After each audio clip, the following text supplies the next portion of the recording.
En el capítulo anterior vimos cómo Freud hacía un descubrimiento crucial.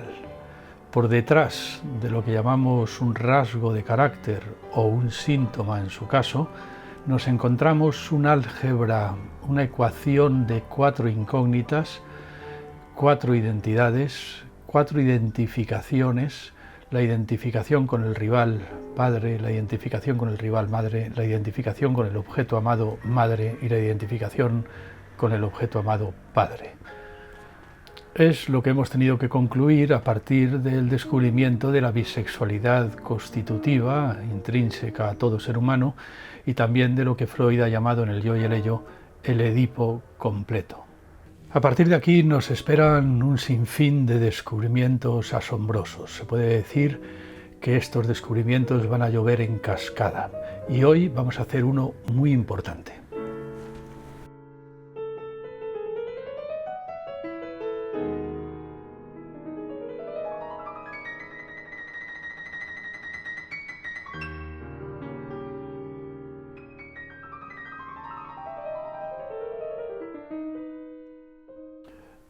Habíamos visto que para abandonar el complejo de Edipo, para que el ello renunciara a sus pretensiones de satisfacción en la realidad edípica, era necesario que el yo le tendiera una trampa, una celada, una emboscada, podríamos decir, que produjera un sueño que confundiera al ello y le obligara a satisfacer en el psiquismo lo que antes el ello pretendía satisfacer en la realidad.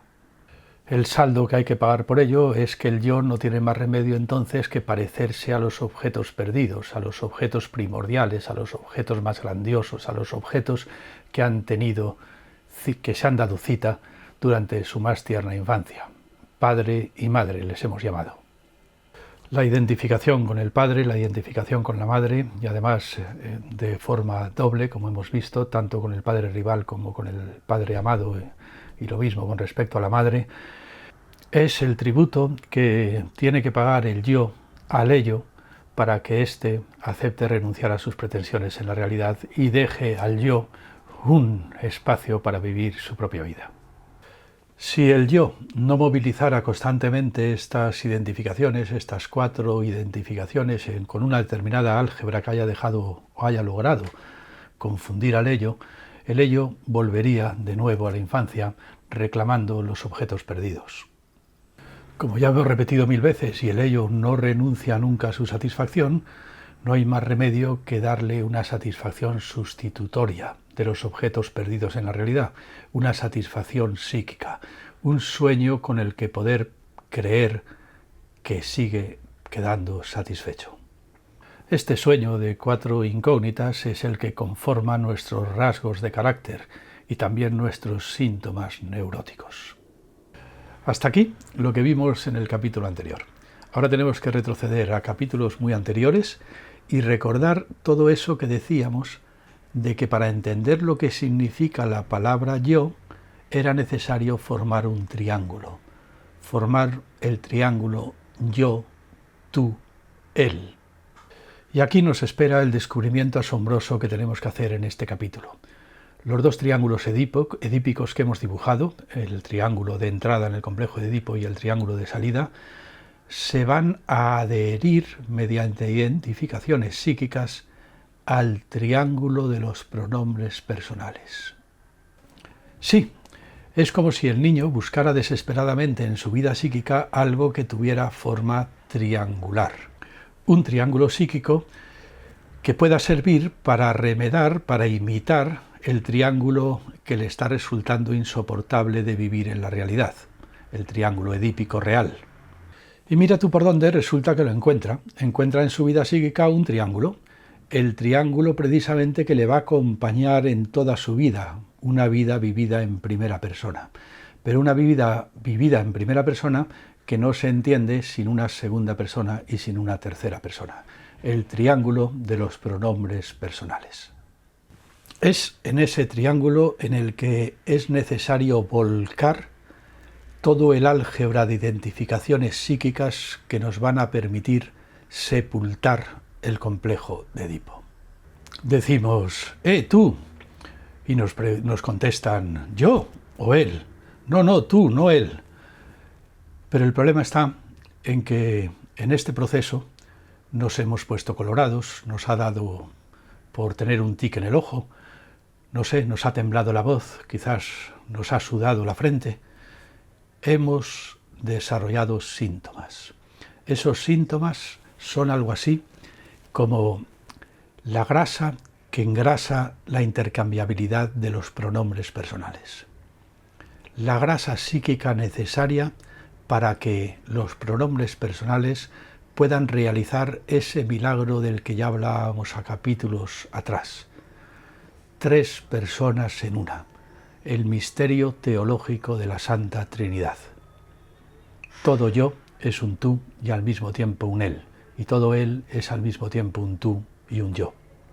Sí, el ello no ha querido otra cosa, lo sabemos ya desde hace bastantes capítulos, que lisa y llanamente todo, el todo. Lo resumíamos capítulos atrás en la estructura misma del delirio paranoico. Ser tu propio padre con tu madre. Bueno, en el fondo esto sería lo que dejaría tranquilo al ello, ¿no?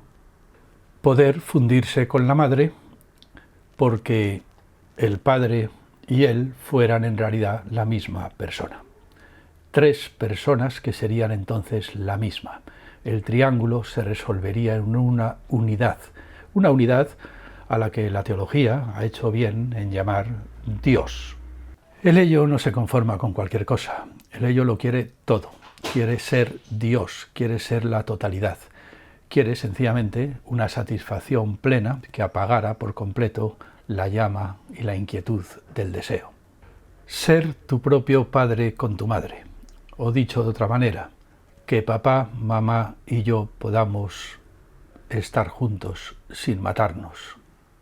Esta pretensión se ha revelado como imposible de satisfacer en la realidad, pero el ello no ha renunciado a ella, y el yo ha asumido el compromiso de ofrecer al ello un sucedáneo para que el ello crea quedar satisfecho cuando en realidad está perdiendo la posibilidad de una satisfacción real. En la realidad teníamos un triángulo imposible y en el psiquismo vamos a tener un triángulo posible. El triángulo de los pronombres personales va a asumir el papel de la mascarada, el papel del fantasma, el papel de satisfacer al ello sin producir efectos en la realidad. Sí, vamos a ser un yo en presencia de un tú y en presencia de un él, pero produciendo síntomas por el camino. Decimos tú y nos ponemos colorados. Lo que se esconde detrás de un síntoma o de un rasgo de carácter es una complicada química, habíamos dicho, una especie de álgebra matemática con 4 incógnitas. La imitación, la interiorización, la identificación con 2 triángulos que hemos vivido en nuestra infancia. Primero para entrar en la situación edípica y segundo para salir de ella. Cada vez que decimos yo te quiero mucho mamá o yo te quiero mucho Juanita, estamos utilizando los pronombres personales y movilizando un triángulo que tiene que lograr confundir al ello, que tiene que lograr que el ello encuentre ahí la satisfacción perdida en la realidad. Todo eso no produce efectos en la realidad, lo hemos definido así, es una satisfacción sin efectos, es un nihilismo satisfactorio, pero produce, podríamos decir, un efecto colateral, un efecto secundario, un síntoma. Decimos, yo te quiero mucho a ti, y en el triángulo que estamos formando para poder conjugar los pronombres personales, hay un residuo, un efecto colateral, nos ponemos colorados, nos tiembla la voz. Ahora sabemos lo que es un síntoma. Es el efecto secundario de una satisfacción sin efectos. A ver si logramos entenderlo mejor. Es como si el niño buscara desesperadamente en toda la casa algún rincón donde mamá, papá y él puedan ser la misma persona, o donde puedan sencillamente ser intercambiables. Ese lugar no es, desde luego, la cama de papá y mamá. El niño no puede llegar a la cama de mamá y papá y decir algo así como, bueno, papá, espera un poco que ahora me toca a mí. Hemos definido al padre precisamente como eso que no es intercambiable, es decir, no como un señor con bigote, sino como aquello que frustra el acceso a la madre. Es una cuestión de definición. Y bueno, habrá por toda la casa algún lugar, algún rincón, algún espacio, alguna ocasión en la que papá, mamá y yo podamos estar juntos sin matarnos, es decir, habrá algún lugar en el que podamos fundirnos en una totalidad, en una sola persona. Si no es en la cama de papá y mamá, será en la cocina, será en el cuarto de baño, será en la ducha, será en el pasillo. No hay un solo rincón en la realidad en el que puedas ser tu propio padre con tu madre. No hay un solo rincón en el que los tres vértices del triángulo puedan ser el mismo, en el que los papeles sean intercambiables. Esto es, en realidad, lo que llamamos prohibición del incesto, y en otro sentido, también castración. Para el ser humano, la totalidad está castrada. Lo decíamos antaño, somos una especie de Jesucristo mal hecho, de Jesucristo fracasado. La Santa Trinidad está prohibida en la realidad. Ahora bien, siempre puede satisfacerse en un sueño teológico que se va a inscribir en las profundidades de nuestro lenguaje como una especie de gramática psíquica adherida a la gramática meramente lingüística y que va a engrasar el triángulo de los pronombres personales, es decir, el triángulo a partir del cual hablamos en primera persona. Si estamos tan empeñados en hablar en primera persona, en que nuestra vida sea una especie de selfie continuo en el que siempre estamos nosotros tapando las cosas importantes, aquí estoy yo y las pirámides, aquí estoy yo y la puesta de sol, aquí estoy yo y Juanita, aquí estoy yo y las matemáticas incluso, es porque en este hablar en primera persona el ello encuentra la satisfacción perdida en su infancia. El niño en principio no ha tenido mucho interés en hablar en primera persona. No lo necesitaba, le bastaba con ser un ello. Fue a base de una dura disciplina por la que se le dijo: Juanito, Juanito, vamos a hablar tú y yo. Vimos que al principio ni siquiera lo entendía. Le decías, hazlo tú, y decía, tú no, yo. Mira, un helicóptero como el tuyo no, como el mío. No entendía el engranaje de los pronombres personales. Pero de pronto un día lo entiende. Lo entiende y no solamente lo entiende, sino que acaba cogiéndole un cierto gusto a una biografía escrita en primera persona, a eso de hablar todo el tiempo diciendo yo. Eso deja tranquilo al ello, a un ello que lo ha perdido todo al tener que abandonar la infancia. Pero el ello va a encontrar una satisfacción en el hecho de que el sujeto hable y viva su vida en primera persona, siempre y cuando naturalmente el yo haga bien su papel, es decir, sea capaz de movilizar cada vez que habla en primera persona todas esas identificaciones que son capaces de confundir o de enredar al ello en el bucle de un sueño nihilista. Vivimos nuestra vida desplegando síntomas. Hablamos en primera persona, pero desplegando síntomas. El niño ha buscado por toda la casa un lugar en que los tres vértices del triángulo sean intercambiables y finalmente lo ha encontrado. Pero es que lo ha encontrado no en la realidad, sino en su propio psiquismo, en un triángulo que en principio es un triángulo enteramente inocente, es una fórmula meramente lingüística, es algo que compete a los lingüistas, no a los psicólogos, el triángulo de los pronombres personales. Lo que pasa es que, aprovechando que tiene esa forma triangular, el niño ha aprovechado para introducir ahí todo ese álgebra de identificaciones que permiten al ello abandonar sus pretensiones en la realidad. El triángulo de los pronombres personales tiene que ser capaz de soñar un sueño convincente.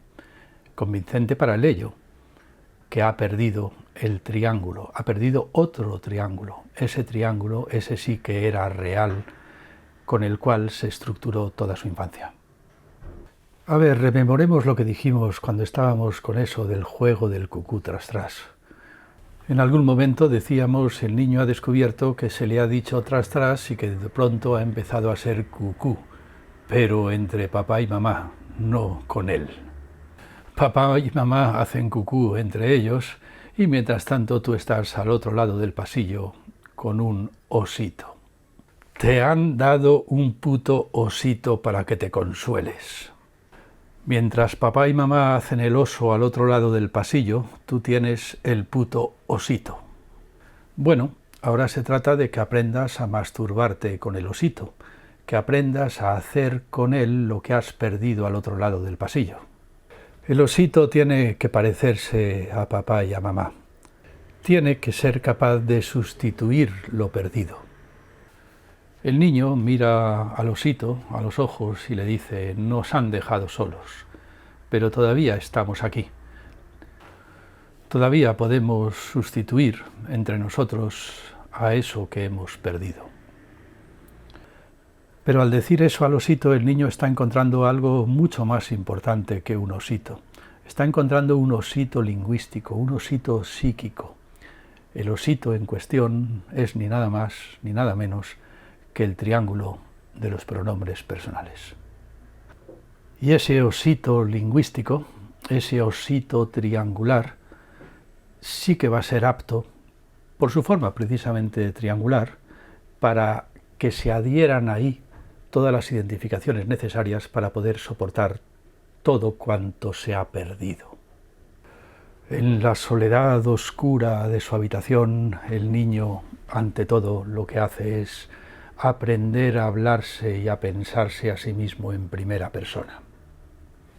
Mientras se masturba con el osito, al mismo tiempo sustituye la realidad perdida con una especie de película porno que se está adhiriendo a los tres vértices del triángulo de los pronombres personales. Yo, tú, él.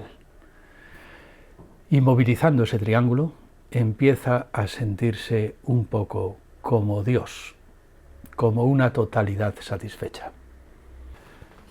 Una totalidad de mierda, fracasada y castrada, pero bueno, lo suficientemente atractiva para que el ello se confunda, para que el ello acepte renunciar a sus pretensiones.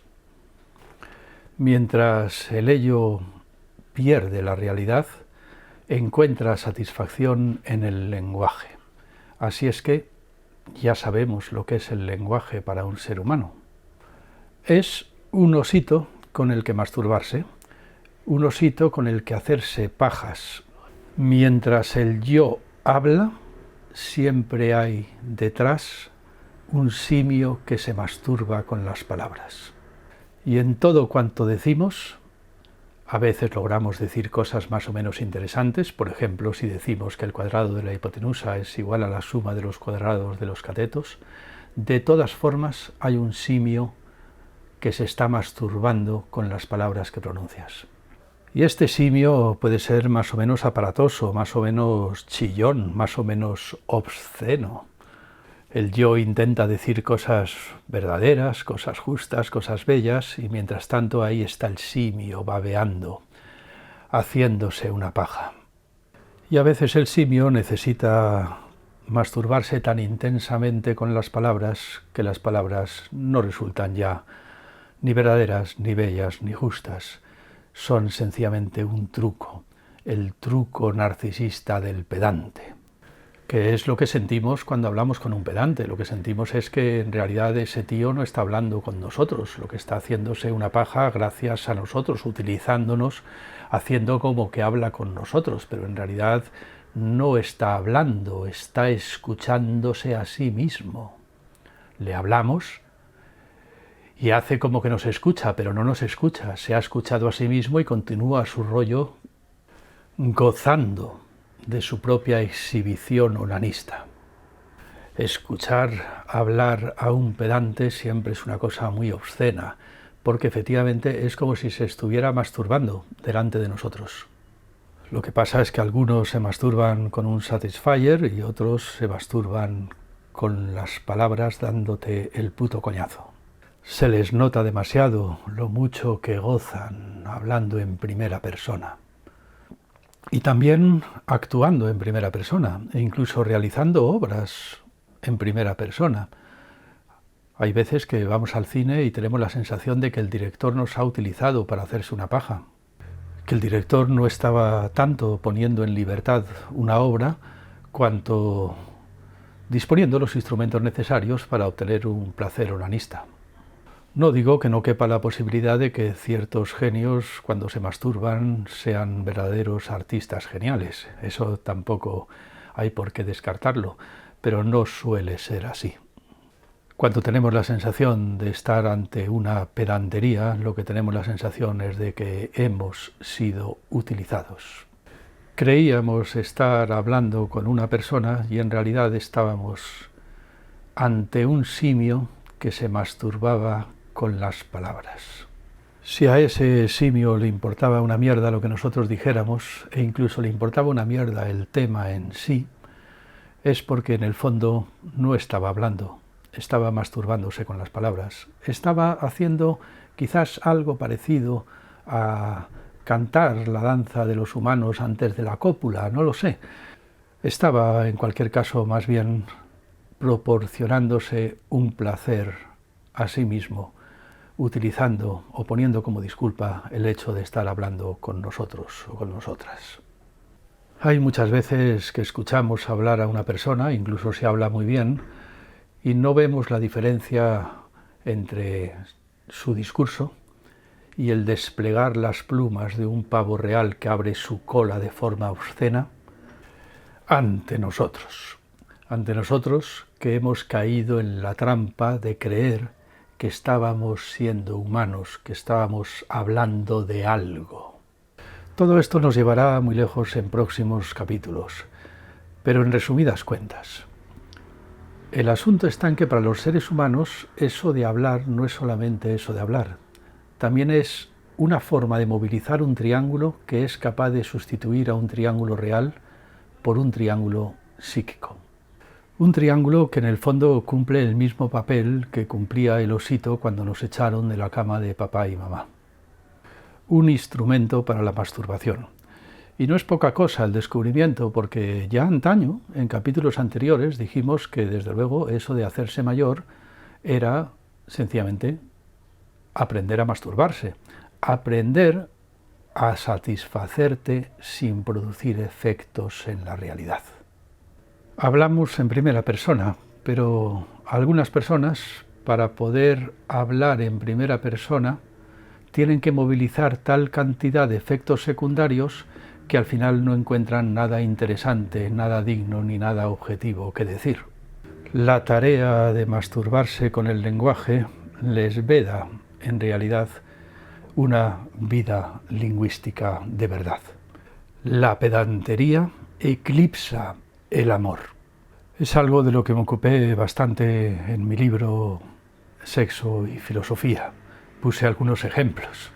Una vez una amiga latina me contó una aventura sexual que había tenido. Me contó que había conocido a un fulano de tal, muy pedante, por cierto, que muchos conoceréis, pero que por supuesto no voy a decir quién es. Y yo le dije, ¿le conociste y no quiso acostarse contigo? Cogimos, me dijo. Bueno, en realidad hicimos un trío. Cogimos los tres, yo, él y su ego. Fue muy desagradable. Sí, hay personas que cuando están cogiendo, follando contigo, es como si se estuvieran masturbando. Exactamente igual que hay personas que cuando se están masturbando contigo, en realidad están haciendo el amor. Porque eso de masturbarse con una persona a la que amas puede ser una aventura preciosa, sin duda alguna.